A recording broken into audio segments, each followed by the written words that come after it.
ડાંગના વઘઈ તાલુકા પંચાયતમાં ભારે રસાકસી બાદ પ્રમુખ અને ઉપપ્રમુખની વરણી કરવામાં આવી છે। અહીં કુલ 16 બેઠકોમાંથી બીજેપીને 8 અને કોંગ્રેસને 8 બેઠકો મળતા ટાઈ થઈ હતી, જેથી નિયમ મુજબ નાની બાળકી પાસે ચિઠ્ઠી ઉપાડવામાં આવી। આ ચિઠ્ઠી પ્રક્રિયામાં બીજેપીના શકુંતલાબેન પાડવી પ્રમુખ બન્યા છે। કોંગ્રેસના ઇસ્દરબેન મહિલાને ઉપપ્રમુખ તરીકે જાહેર કરાયા। નાયબ જિલ્લા વિકાસ અધિકારીની હાજરીમાં આ ચૂંટણી પ્રક્રિયા શાંતિપૂર્ણ રીતે પૂર્ણ થઈ।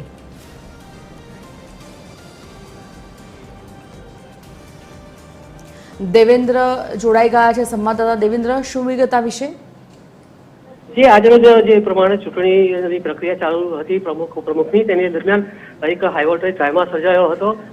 જે બે તાલુકા પંચાયત મુખ્ય છે આહવા અને વઘઈ, એ બંનેની અંદર ટાઈ થતા બંને તાલુકા પંચાયતમાં ચિઠ્ઠી ઉછાળવામાં આવી હતી અને ચૂંટણી અધિકારીની હાજરીમાં જે ચિઠ્ઠી ઉછાળવામાં આવી તેમાં જે સ્થાને કોંગ્રેસની બહુમતી હતી એ જ સ્થાન પર કોંગ્રેસના પ્રમુખ એટલે કે ટાઈ થવા છતાં પણ જે પ્રમાણે ભાજપ તોડજોડની જે નીતિ અપનાવી હતી તેમાં કોંગ્રેસ સફળ રહ્યું હતું અને તેના પ્રમુખ નિમાયા છે। અને વઘઈ તાલુકાની અંદર પણ જે પ્રમાણે ખરેખર ટાઈ થઈ હતી, બંને જે 16 સભ્યો હતા એમાં 8 સભ્યોની અંદર, તો એમના અંદર પણ જે ભાજપના પર પ્રમુખ પદ રહ્યું હતું। જી, ધન્યવાદ જાણકારી માટે।